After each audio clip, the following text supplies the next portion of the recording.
A opinião dos nossos convidados é de inteira responsabilidade deles e não corresponde necessariamente à linha editorial da Brasil Central. Olá para você que nos acompanha, muito obrigado pelo carinho dessa audiência extraordinária que cresce a cada dia. A gente está no clima, vamos falar de seleção brasileira, vamos falar de Copa do Mundo com dois gigantes, dois monstros sagrados da crônica esportiva goiana e brasileira, dois dos melhores do Brasil. Eu anuncio aqui a nossa grande referência, há 57 anos, comentando de futebol com muita credibilidade. Todo mundo gosta dele, todo mundo o admira. Evandro Gomes, seja bem-vindo mais uma vez, Evandro. Coisa boa, né, Rafael? Quando fala todo mundo gosta, né? Isso é tão bom. Você pode até não ter aprovação de 100%. Mas, de repente, se você não tiver rejeição, já é algo, assim, absolutamente fantástico na vida da gente. E a gente tem que tirar o chapéu para você, para sua história e o orgulho de trabalhar ao seu lado. Obrigado, Rafael. Grande abraço, Danilo. Foi tão bom o último programa que nós estamos aqui de volta. Sem dúvida alguma, Danilo Dias, o poeta da bola, o estudioso, a revelação. Seja bem-vindo, Danilo, tudo bem? Olá, Rafael Vasconcelos, muito bom estar aqui de novo, obrigado pelo convite, ao seu lado é sempre prazeroso, dentro dos estúdios, dentro do campo, onde quer que você esteja, é sempre prazeroso. Um abraço ao Evandro Gomes, muito bom o nosso debate, o nosso bate-papo com um cara que tem mais de 57 anos na comunicação, tenho muito que aprender ainda e vamos juntos falar de seleção brasileira. Muito bem, temos Povo Fala já, Aline?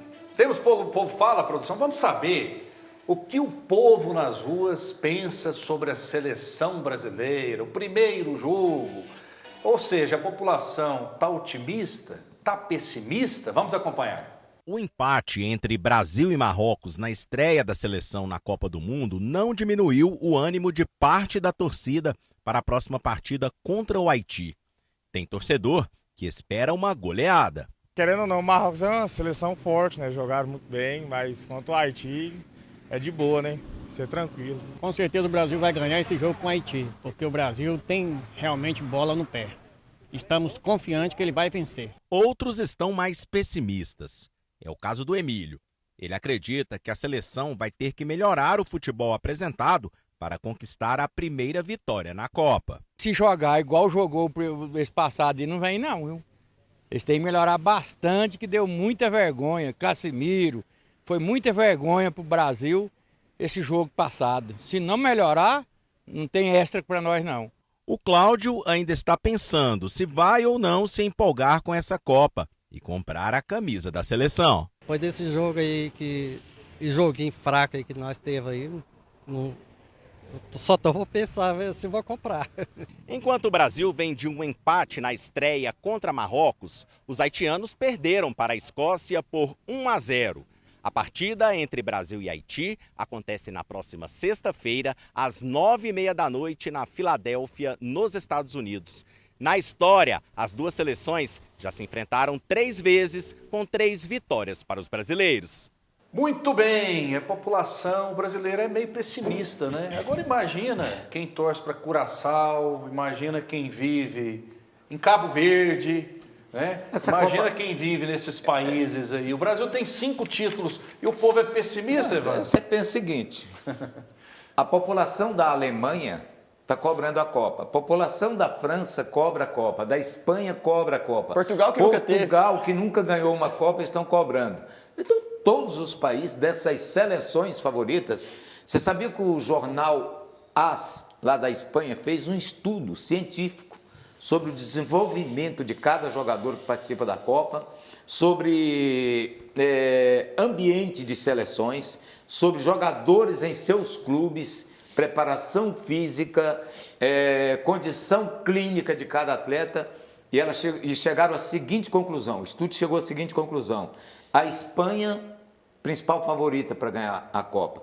O futebol de ontem foi de desanimar, né? Porque assim, o Yamal entrou no fim do jogo, deu um gás novo no time, mas não é seleção para ganhar a Copa do Mundo não, sei lá. Mas eles colocaram 4 seleções como favoritas. A Espanha, em primeiro plano, a França em segundo, a Argentina em terceiro e o Brasil em quarto. Quer dizer, no meio desse povo todo, nesse estudo deu o Brasil em quarto, não deixem o Brasil chegar. Porque aí, ó, é aquilo que o Zagallo falou, a amarelinha, são 5 estrelas no peito, aí pesa. É diferente. É. E Copa do Mundo é tradição, né? A gente já viu isso, que Copa do Mundo, quando se fala de camisa pesada, o Brasil tem esse respeito. E ele tem que ter esse respeito por nós, primeiro, brasileiros. É capaz do Brasil ser hexa, o Neymar fazer um gol de pênalti nos minutos finais, decidir o título, e nós ainda arrumarmos motivos para criticar. Criticar o Neymar, que fez revelação de chá de bebê do novo filho, criticar que ele não jogou os 2, 3 primeiros jogos, criticar que a seleção estreou péssimo contra o Marrocos. A gente tem que parar de ser pessimista, Rafael. Falamos isso no último programa. Você sabe quais são os detalhes que eu mais, assim, tenho bronca? É da perseguição. O Neymar é implacavelmente perseguido por uma parte da imprensa. Se por um posicionamento político dele, eu não sei, não é? Mas existe isso também, porque o cara um dia falou que é de um lado, acabou para o outro lado. Quer dizer, é uma perseguição que não tem limite, que não tem sentido. O Neymar não tem nenhum jogador na seleção brasileira com a qualidade dele. Se o Neymar aguentar ficar 45 minutos em campo, o Neymar faz a diferença. Faz. O Neymar em campo, ele junta Vini Júnior, junta Matheus Cunha, junta Endrick, junta quem você quiser. Os 4 juntos do ataque do Brasil não merecem dos adversários o respeito que o Neymar merece. O Neymar em campo, ele vai chamar a atenção de 1, 2, 3 jogadores, aí sim você vai sobrar espaço para o Vini correr, vai sobrar espaço para o Rafinha do outro lado, vai sobrar espaço para um centroavante se infiltrar no meio da zaga. O Neymar é diferenciado, gente. Jogador que em uma jogada ele não ganha um jogo, ele pode ganhar uma Copa. E nós temos que ter essa noção clara de que o corpo do Neymar hoje não é o mesmo da última Copa. Não é o mesmo de 5 anos atrás, fato. Mas se o corpo dele entregar o que o Evandro falou em 45 minutos, ele aguentar estar dentro do campo, Rafael, uma linha de raciocínio muito rápida, uma linha de pensamento à frente dos demais, antes da bola chegar, ele já libertou espaço para o Vini Júnior, para os jogadores que estão mais no último terço do campo, ele consegue encontrar um passe assertivo por ter essa linha pensamento muito à frente dos demais. É o melhor jogador da última geração que surgiu no Brasil, isso é fato. Independente se o Neymar apoia grupo A ou B político, isso não me interessa. Se ele tem 5 ou 10 filhos, não me interessa. Se ele joga pôquer, se ele joga não sei o que lá, para mim não interessa. O corpo dele tem que entregar 45 minutos, porque quando ele está em campo e ele está ciente disso, que é a última dança, a última Copa dele, ele vai entregar algo diferente, porque quando ele está em campo é imprensa, é jogador que o admira, é jogador do Haiti que já pediu a camisa dele antes mesmo do jogo começar. Então, só de trazer essa roupagem toda para dentro do campo, que já ele carrega, o Brasil passa a ter um favoritismo a mais. Ele vai se recuperar, na opinião de vocês? Na segunda partida, me parece que é impossível. Fora. E até bom ele estar fora. Eu imagino que o Neymar ele vai se reservar para a segunda fase da Copa. Eu acho até contra a Escócia, se ele entrar, deve ser para jogar ali uns 20 minutos, só para se ambientar ali com o time, com tudo. Mas eu acredito que para a segunda fase da Copa ele entra, e aí sim, a hora que o Brasil mais vai precisar dele, que é a hora eliminatória, né? É o mata ou morre. É a hora que interessa, na verdade. Exatamente. Né? Porque todo mundo sabe que o Brasil vai passar de fase. O Brasil ganhou do Haiti e acabou, já está classificado, nem que seja em terceiro, né? Mas vamos ver. Danilo, que jogou bola, né? Foi um grande jogador, um grande atleta. Contusão na panturrilha, uma contusão complicada, você já sofreu por conta da panturrilha? A panturrilha é um músculo que bombeia o sangue de volta para o coração. Você vê a importância que tem o músculo dessa região do nosso corpo. Ao caminhar, ao estar deitado, aos reflexos do dia a dia, ao você estar sentado, você acha que está descansando o músculo da panturrilha, você não está, você cruza a perna, você tensiona o tempo todo. É um músculo que necessita de um descanso a mais. Neymar teve grau 2, não foi apenas uma contratura, só estimulou ali, as fibras se romperam, e quando assim Rafa, de um jogador que tem mais de 34 anos, a recuperação ela é um pouco mais tardia. E agora ele já está fazendo a transição para o campo, ele tem que ganhar força, competitividade. O último jogo contra o Coritiba foi 17 de maio, então nós estamos falando de um tempo já longo, estamos um aí mês, já... né?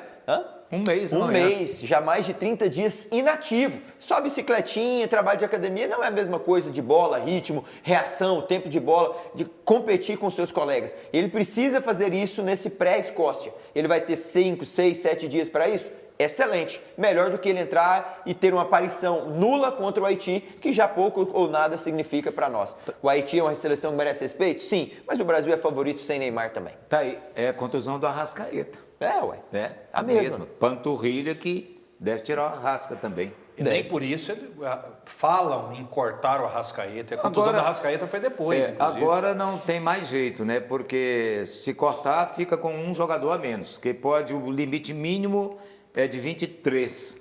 Então, se cortar um, ainda ficam 25, dá, porque agora não pode convocar mais. A não ser goleiro machucado seriamente, aí pode substituir. E você falou com muita propriedade, até me representou a sua fala, sobre a perseguição ao Neymar. É uma coisa impressionante, né? Evandro, eu levaria o Neymar nem que fosse para jogar 10 minutos na Copa do Mundo, porque pode fazer a diferença. São 26 jogadores, isso. Por que não levar? Agora tem gente, cara, nós somos no exemplo da Copa da Coreia lá, do Japão.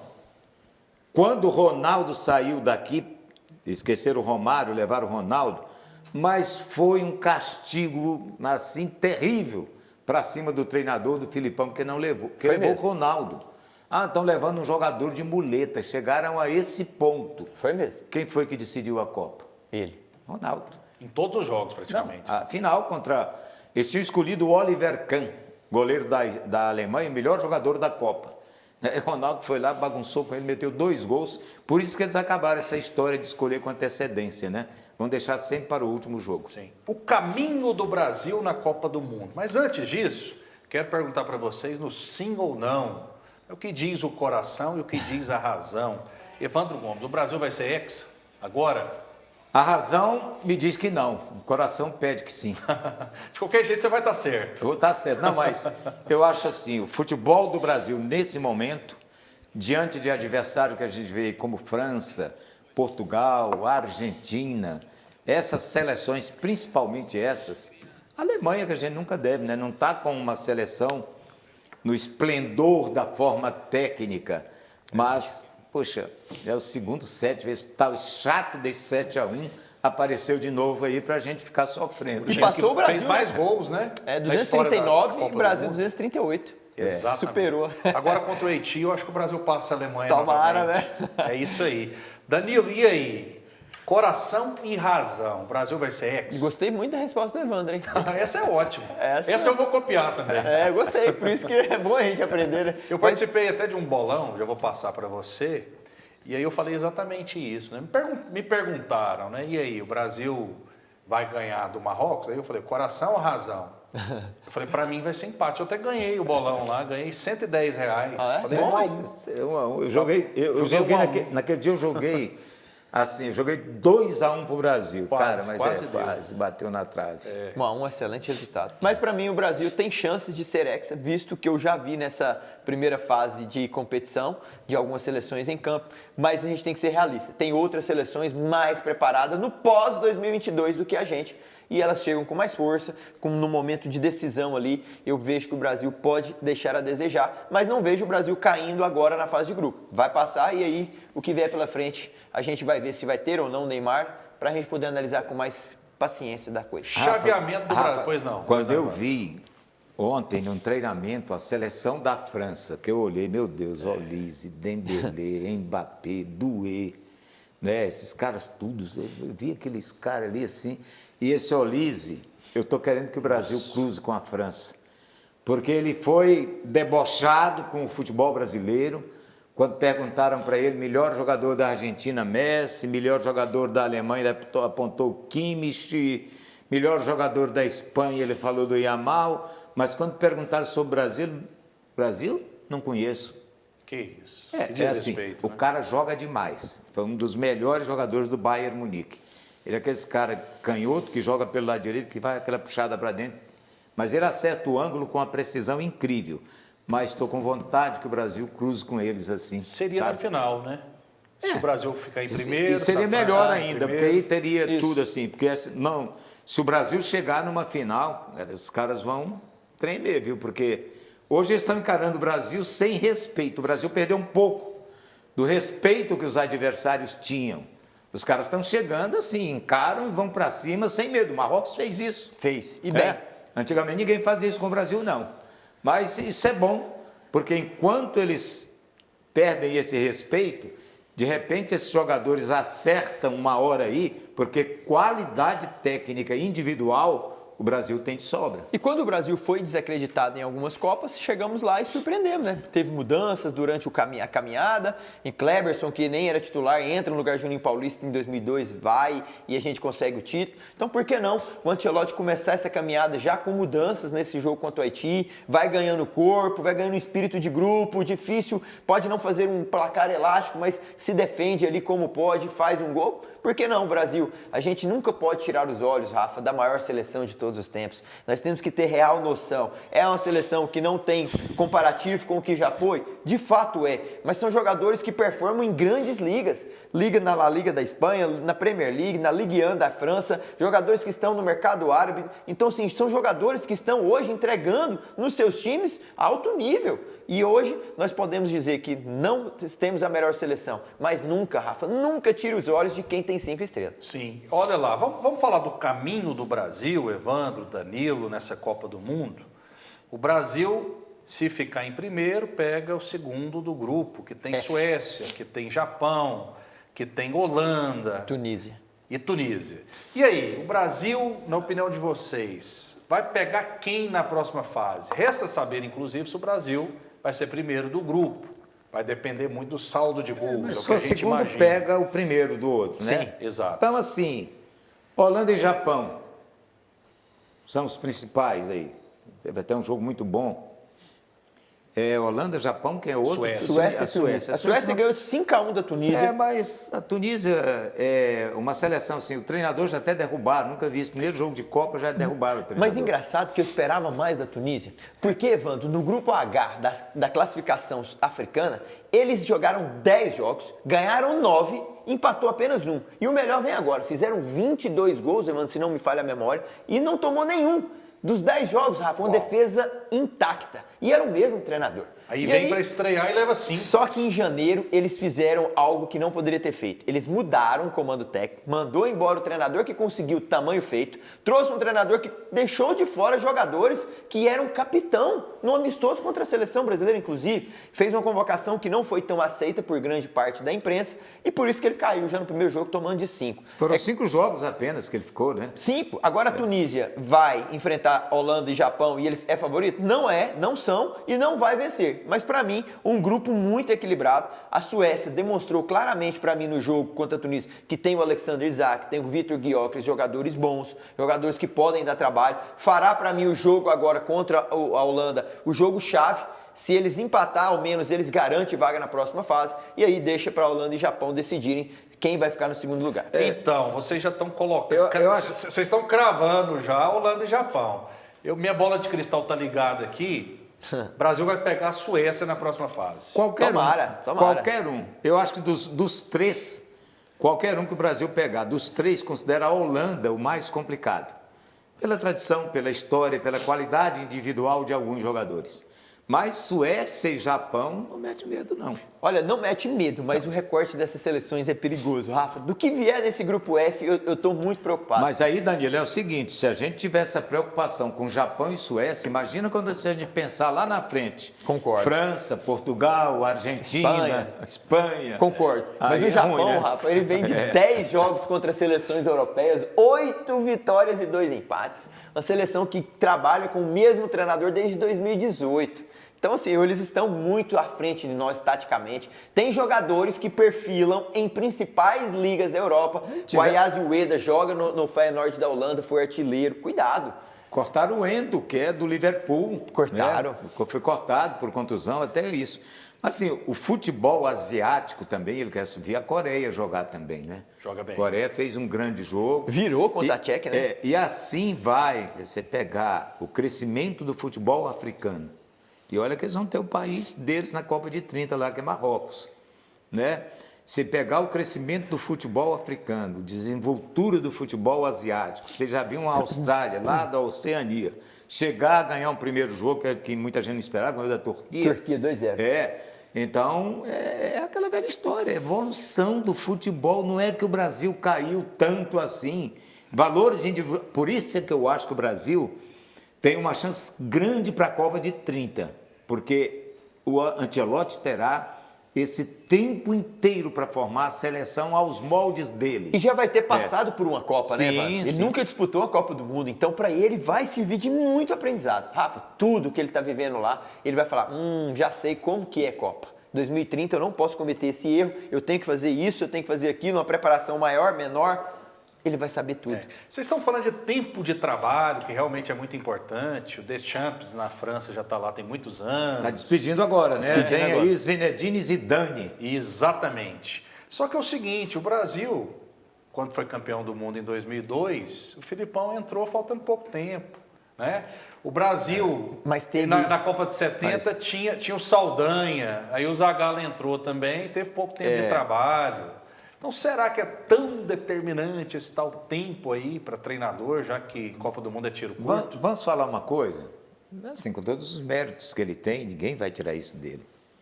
Mas o Filipão, cara, o Filipão foi um cara amigo dos jogadores ali. O Filipão, se você pegar o Filipão para um estudo técnico de treinadores, eu botar no meio de um Guardiola, de um Klopp, de um Pochettino, desse pessoal aí, assim, desses treinadores de ponta, o Filipão é um cara prático. Isso mostra que futebol, muitas vezes, se o treinador souber controlar um grupo de estrelas, porque é uma coisa sensível você mexer com esses caras. Você mexe com uma caixa de abelha. Você vai espantar os outros todos. Né? Então é preciso ter muito... Então o Filipão, com aquela história de criamos aqui uma família, tal, até que não deu certo, porque a família levou de 7 da Alemanha, né? Mas na Copa de 2002, a interferência tática dele foi muito pequena. A qualidade técnica dos jogadores superou tudo que você imaginar em questões táticas da seleção brasileira. Então, acho assim, o Ancelotti é um cara estudioso, um cara que é vencedor em clubes, ganhou tudo que disputou das grandes competições da Europa. Esse cara, uma segunda temporada dele no comando de uma seleção, com o tempo que ele vai ter, aí eu acredito que em 30 nós aí estaremos prontos. Pois é, mas o Tite teve todo o tempo do mundo e não conseguiu. Mas o Tite é outra história. A história do Tite se resume ao futebol brasileiro. E não era tão vencedor assim. Quer dizer, você pegou um Dunga, que nunca foi treinador de futebol, fez a melhor fase de eliminatórias da Copa do Mundo com a seleção. Verdade. O Dunga pegou Copa América, ganhou, bateu em Argentina, bateu nesse povo todo. O Scaloni da Argentina também não tinha Scaloni experiência. quem era? Né? E aí, Daniel, será que esse tempo é determinante? Você lembra da Argentina na última Copa, né? Perdeu para a Arábia Saudita. Foi pro segundo jogo com o México, ganhou no último minuto, tá ficando fora. Exatamente. E todas as seleções que foram campeãs nas duas Copas, a França e a Argentina, se você for ver o nível de trabalho deles, a longevidade dos treinadores, contabilizou, Rafa. A França chega na final em 18, chega na final em 22, com o mesmo comando técnico, com a mesma geração que vem se conhecendo, se conectando, treinando juntos, o mesmo comando, já sabe como manusear. O Scaloni chega em 2018 como auxiliar técnico do Sampaoli cai e ele já assume no pós-Copa. Ou seja, ele está em 2018 a 26. É muito tempo de trabalho, os jogadores se conhecem, ele foi jogador, então ele já tem a veia de fazer um trabalho longevo. Ah, mas igual você falou, o Tite também teve em 2018, em 2022, não conseguiu ir tão longe. Mas nas últimas Copas, não foi só o Tite, ele entregou o que os outros treinadores vinham entregando, que eram as quartas de final em 2006, quartas de final em 2018, quartas de final em 2022, em 2014 semifinal, em 2010 contra a Bélgica também quartas de final. Ele não entregou mais do que os outros treinadores 2010 foi Holanda, né? Holanda, perdão. O Brasil caiu. A Bélgica em 18, né? Mas o Brasil teve um treinador que foi campeão do mundo em 1958, Vicente Feola. Sabe o que acontecia com ele durante o jogo? Ele dormia. Dormia no banco, Roncava e o Pelé, Didi, Garrincha, Vavá, resolviam lá dentro. Chegava lá, professor, tá, ganhamos. É verdade. Vamos com esse caminho da Copa, vocês são estudiosos, nas quartas de final o Brasil pode enfrentar quem? Pode pegar uma Noruega? Aí já pode vir a Noruega se passar do outro lado, né? Pode vir até uma Espanha também, caso ela não passe em primeiro no seu grupo. E tem muita possibilidade de Noruega- não passar em primeiro. Ela pega o Pode Uruguai acontecer. agora, né? A Noruega resume-se a Haaland. Vai estrear ainda, né? Resume-se a ele, mas fez uma campanha boa nas eliminatórias europeias, né? Isso é fato. Tirou a Itália, né? Mas também... Colocou a Itália na repescagem. Ganhou os 2 jogos. Foi. Ganhou tanto em Milão quanto lá em outro. Agora é outra coisa que você falou, eu lembrei, né? Assim, vou completar. Noruega também você não pode preocupar. Espanha, sim. Noruega, você, né? Então, assim, parece que o caminho do Brasil não está tão difícil, porque ele não está pegando gigantes pela frente.